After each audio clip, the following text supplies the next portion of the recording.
अस्सलाम वालेकुम। आज के लेक्चर में हम जॉइंट्स के बारे में पढ़ना स्टार्ट कर देंगे। अच्छा, तुम्हें याद होना चाहिए कि प्रीवियस लेक्चर में हमने एस क्लॉज के बारे में पढ़ा था और वो हमें एलियास क्रिएट करने में काफ़ी हेल्प करता था। अच्छा, सबसे पहला सवाल कि यार हम जॉइंट्स के बारे में हम क्यों पढ़ते हैं, हमें जॉइंट को यूज़ करने की क्या ज़रूरत पड़ती है। अच्छा, जॉइंट्स हमारी इस चीज़ में हेल्प करते हैं जब हमें मल्टीपल टेबल्स के जो कॉलम्स होते हैं ना उनको मर्ज करना होता है।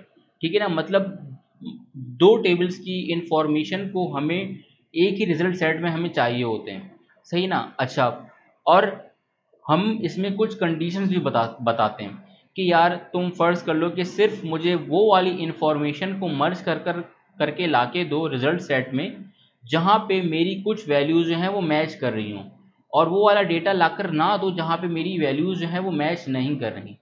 अच्छा, अब जो ये स्टेटमेंट है ना कि merge columns from multiple tables based on values of the common column, इसको जब हम एग्जांपल्स करेंगे तो ये तुम्हें बहुत अच्छे से चीज़ समझ में आना शुरू होगी। सही है, थोड़ा कॉम्प्लिकेटेड टॉपिक है लेकिन आसान कर दूंगा मैं तुम्हारे लिए। ठीक है। अच्छा, जॉइंट्स में सबसे पहले जो है वो हम इनर जॉइन के बारे में पढ़ते हैं। अच्छा, मेरे पास दोबारा ये सवाल आता है कि यार मैं इनर जॉइन को क्यों यूज़ करूँ, इनर जॉइन क्या करता है। हम इनर जॉइन जब यूज़ करते हैं जब हमें सिर्फ वो वाला रिकॉर्ड चाहिए होता है जो हमारे दोनों टेबल्स में आ रहे होते हैं। ठीक है। अच्छा, इस चीज़ को अच्छे तरीके से तुम्हें समझाने के लिए तुम इस वैन डायग्राम को देखो। ये जो दो सर्कल्स बने हैं ना ये हमारी वैन डायग्राम कहलाती है। इसमें देखो, पहले वाले जो सर्कल है जो हमारा लेफ्ट साइड पे उसको T1 है, वो टेबल 1 को शो कर रहा है। और जो राइट साइड वाला सर्कल है मेरे पास, ये वाला जिधर मेरा माउस का कर्सर है, वो मेरे T2 टेबल को शो कर रहा है। अच्छा, तुमने एक चीज़ देखी कि ये दोनों सर्कल्स आपस में एक जगह पे मिल रहे हैं, सही है ना। ये पॉइंट क्या होता है, इंटरसेक्शन पॉइंट। अगर तुम्हें याद हो कि तुमने अपनी ज़िंदगी में कभी सेट थ्योरी के बारे में पढ़ा हो, तो सेट्स में एक चीज़ होती है इंटरसेक्शन। इंटरसेक्शन हमें क्या करके देता है, वो वाला डेटा ला के देता है जहाँ पे दोनों सेट्स का जो रिजल्ट होता है वो कॉमन होता है, और सिर्फ कॉमन वैल्यूज जो है वो हमें ला कर दे देता है।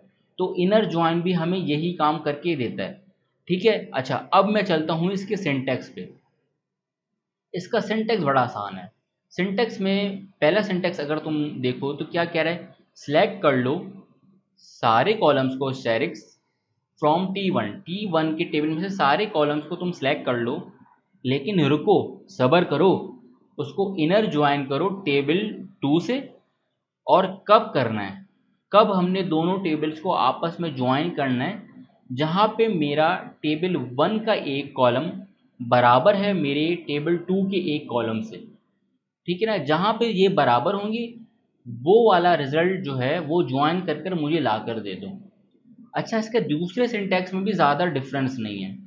अगर तुम्हें कहीं पे ये दिखे कि वहाँ पे सिर्फ ज्वाइन लिखा हुआ है, सही है, तो इसका मतलब है कि बाय डिफ़ॉल्ट वो इनर ज्वाइन की तरह काम कर रहा है। ठीक है ना। अच्छा, अब मैंने तुम्हें बताया था कि मैं तुम्हारी इसकी एग्जाम्पल दिखाऊंगा, तो इसकी एग्जाम्पल से तुम्हें अच्छे से ज़्यादा चीज़ें समझ में आएंगी। ठीक है ना। अच्छा यार, हमारे पास दो टेबल्स हैं, एक रजिस्ट्रेशन और एक लॉगिन। अब तुम इसके रियल सिनेरियो को समझो। यार, जब यूनिवर्सिटी में एक बच्चा एडमिशन लेता है, फर्स्ट सेमेस्टर में आता है वो, तो एडमिशन ले लिया तो उसको, अब फ़र्ज़ करो कि एक बच्चे ने एडमिशन लिया है और अभी जैसे करंट सिचुएशन जो है वो कोरोना की चल रही है, तो उसके टीचर्स ने उसको बोला है कि तुम लोग अपनी रजिस्ट्रेशन जो है वो करवा लो। ठीक है ना, अपने एग्ज़ाम से पहले पहले। सही है। अच्छा, अब कुछ बच्चे जो थे, पहले अगर तुम टेबल में देखो जो रजिस्ट्रेशन का टेबल है, मोहम्मद अली भाई ने, किन्ज़ाबाजी हमारी, उनका नाम किन्ज़ाबाजी ही है, एक अरसलान रिसालत ने और एक इरफान खान ने, इन चार लोगों ने जो है वो रजिस्ट्रेशन अपनी करा ली थी। सही ना, इन चारों लोगों को एग्ज़ाम देने का बहुत शौक हो रहा था, तो इन लोगों ने तो अपनी रजिस्ट्रेशन करवा ली। सही है। अब एक दूसरा टेबल तुम्हें नज़र आ रहा है लॉगिन के टेबल का।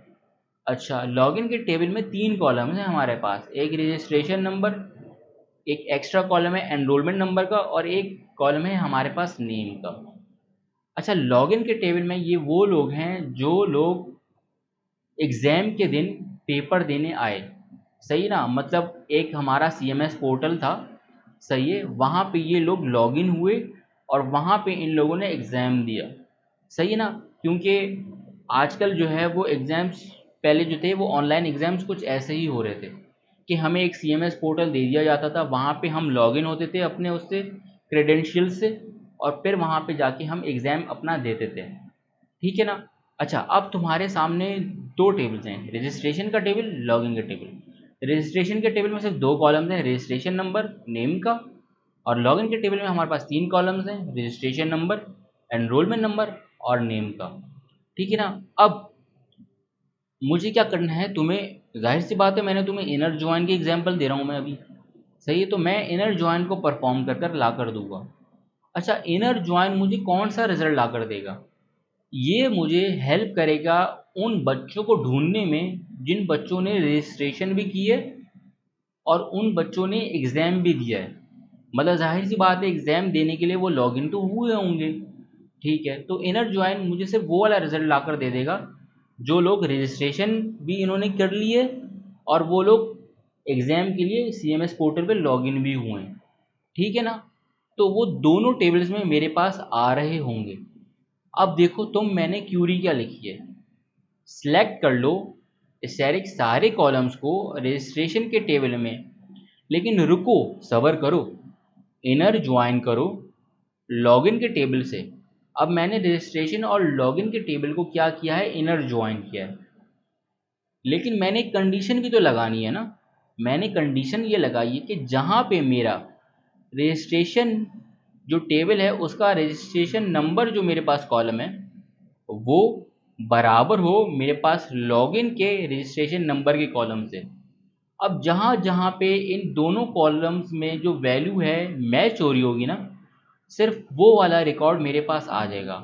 रिकॉर्ड का मतलब है वो वाली रो ये मुझे रिजल्ट सेट में लाकर दे देगा, ठीक है ना।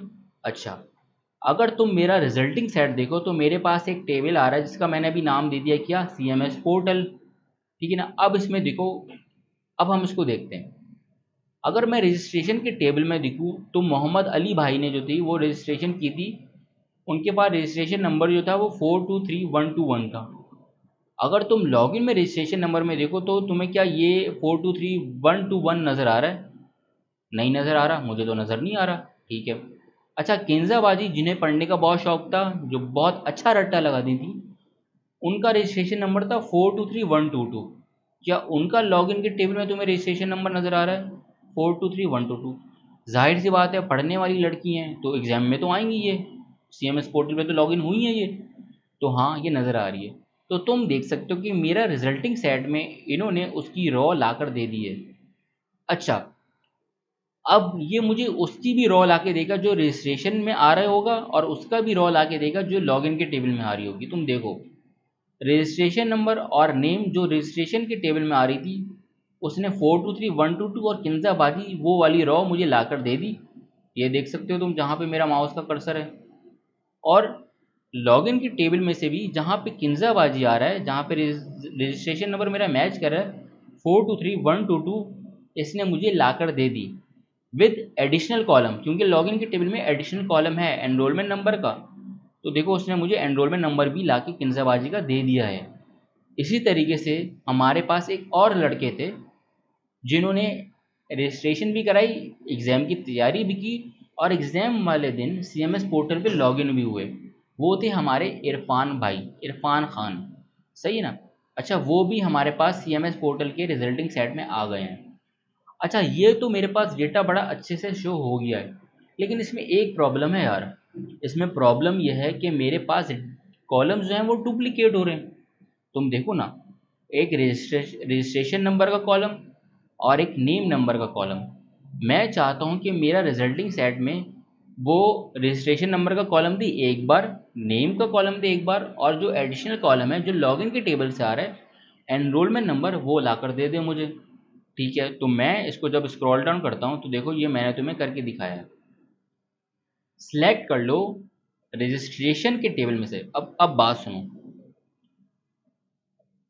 जब हमने इनर ज्वाइन किया है ना तो रजिस्ट्रेशन के कॉलम्स को अगर मैंने सेलेक्ट करना हो तो मैं क्या करूँगा, उसके टेबल नेम लूँगा। टेबल का नाम क्या था, रजिस्ट्रेशन, डॉट लगाऊंगा और रजिस्ट्रेशन के टेबल में से जो कॉलम नेम है रजिस्ट्रेशन डॉट रजिस्ट्रेशन नंबर इस तरह मंगवा लूँगा।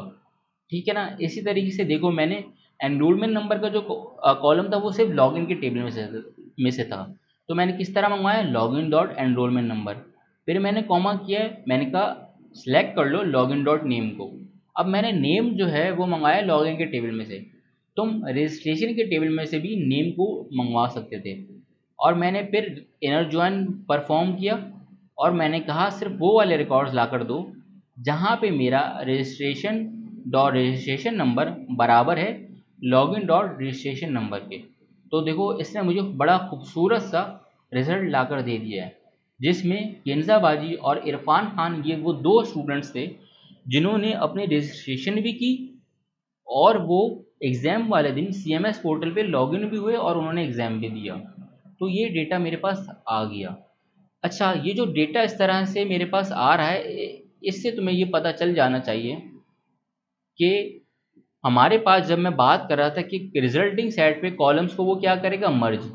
तो देखो इसने कॉलम्स को क्या किया, रजिस्ट्रेशन और लॉगिन के कॉलम्स को मर्ज कर कर ला कर दिया मुझे, और सिर्फ वो वाले कॉलम्स को मर्ज करके ला के दिया जहाँ पे मेरे कॉलम की कुछ वैल्यू जो है वो मैच कर रही है। और इस केस में वो कौन से कॉलम है जिनकी वैल्यू को मैच करके वो देख रहा है, रजिस्ट्रेशन डॉट रजिस्ट्रेशन नंबर और लॉगिन डॉट रजिस्ट्रेशन नंबर को वो मैचिंग करके देखता है।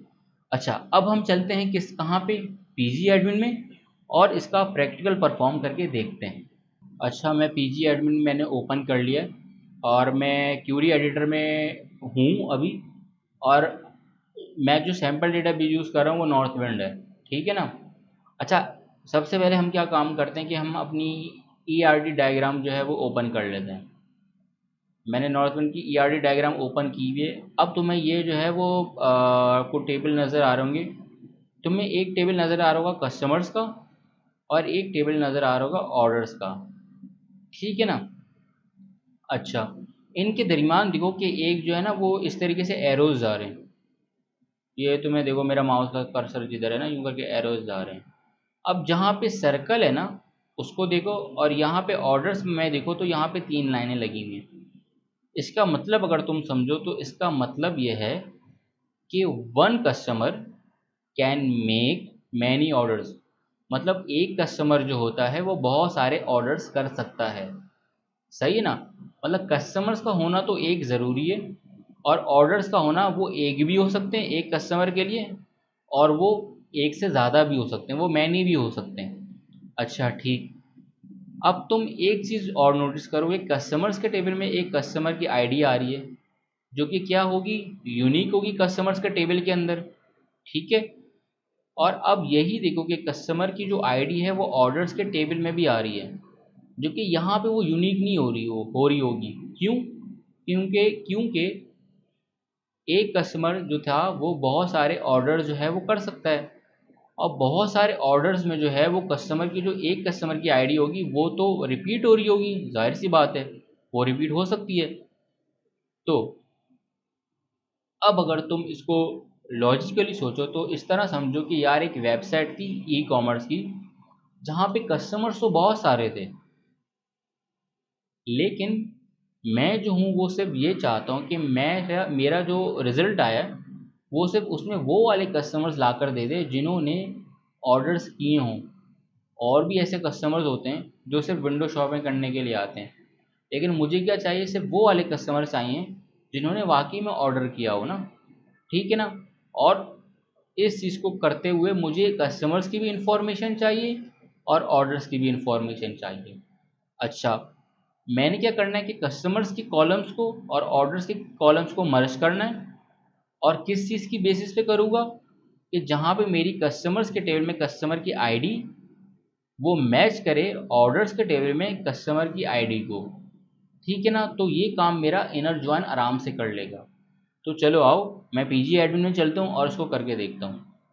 मैं पीजी एडमिन में आ गया, मैंने सेलेक्ट कर लिया स्टैटिक फ्रॉम कस्टमर्स। सही है। फिर मैंने क्या कहा कि इनर जॉइन लगाओ किस पे इनर ज्वाइन लगाना है? ऑर्डर्स के टेबल पे। ये तो मैंने इनर ज्वाइन कर दिया, लेकिन मैंने कहा रुको, सब्र करो। मैंने क्या कहा था आपसे ईआरडी के टाइम पे कि सिर्फ वो वाले रिकॉर्ड्स मुझे लाके दो जहाँ पे कस्टमर्स के अंदर जो कस्टमर की आईडी है वो मैच करती हो ऑर्डर्स के टेबल में की कस्टमर की आईडी को। तो मैंने ऑन लगाया, ऑन का कीवर्ड लगाया, और ऑन के कीवर्ड के आगे मैं ये बताऊंगा कि कस्टमर्स डॉट, देखो कस्टमर्स का टेबल था और ऑर्डर्स का टेबल था, दोनों में कस्टमर की आईडी थी। अगर मुझे कस्टमर्स के टेबल की कस्टमर की आईडी को रेफर करना है तो मैं कस्टमर्स के टेबल डॉट करके कस्टमर आईडी लगा हुआ इक्वल टू कहूँगा और ऑर्डर्स के टेबल डॉट कस्टमर आईडी लगा हुआ। अब जब मैं F5 प्रेस करूँगा तो ये मेरे वो वाले इंफॉर्मेशन लाकर दे देगा जहाँ पे मेरे कस्टमर्स ने ऑर्डर्स किए हैं। सही है ना? अब ये सारी इंफॉर्मेशन जो है लाकर दे रहा होगा, ऑर्डर्स की भी इंफॉर्मेशन ला के दे रहा है, कस्टमर्स की भी इंफॉर्मेशन ला के दे रहा है, और सिर्फ वहाँ पे जहाँ पे दोनों की कस्टमर की आईडी को वो मैच कर रहा है। ठीक है ना?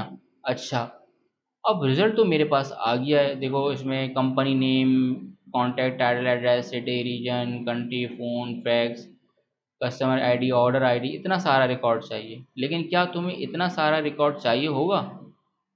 नहीं। मैं ये चाहता हूँ कि वो मुझे क्या क्या ला कर दे। सही है। अच्छा, मैं अपनी ईआरडी डायग्राम को देखता हूँ और मैं देखता हूँ कि मुझे क्या क्या चाहिए।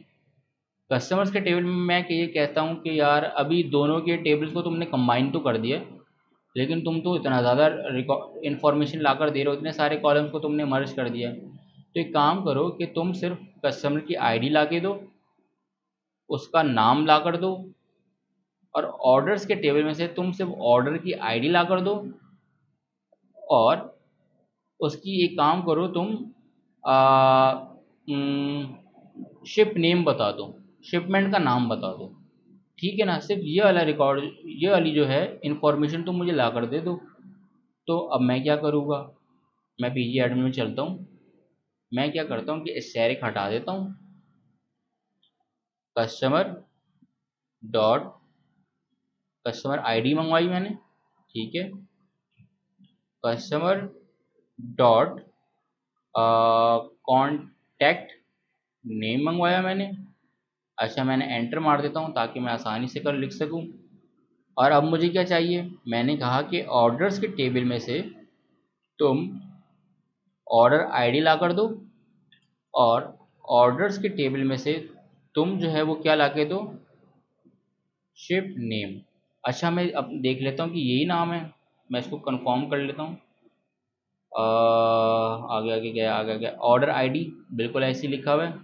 अच्छा, इसमें ना अक्सर मेरे साथ ये प्रॉब्लम होती है, मैं स्पेलिंग भूल जाता हूँ और मंगवा लेता हूँ, डेटा पर एरर देता है। और शिप नेम मैंने मंगवाया है, ठीक है ना?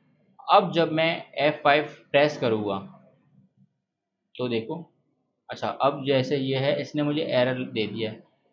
और ये एरर क्यों दे रहा है मुझे? ये मुझे बोल रहा है कि missing from clause entry for table customer. अच्छा, मैं इस एरर को देखता हूँ कि ये एरर किस चीज़ का मेरे पास ही दे रहा है।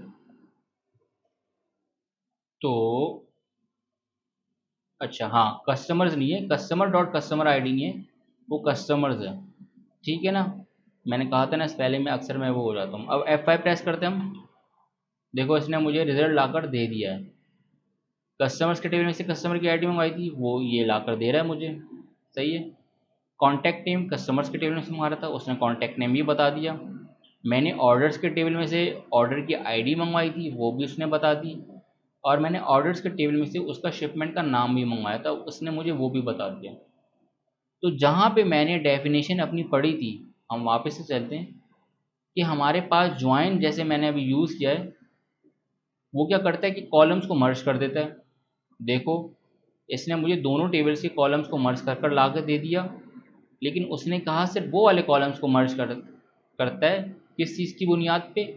जहाँ पे उसके जो कॉलम्स होते हैं वहाँ पे कॉमन वैल्यूज़ हो रही होती हैं टेबल्स के दरमियान। ठीक है ना। तो इसने मुझे ऐसे ला के दे दिया।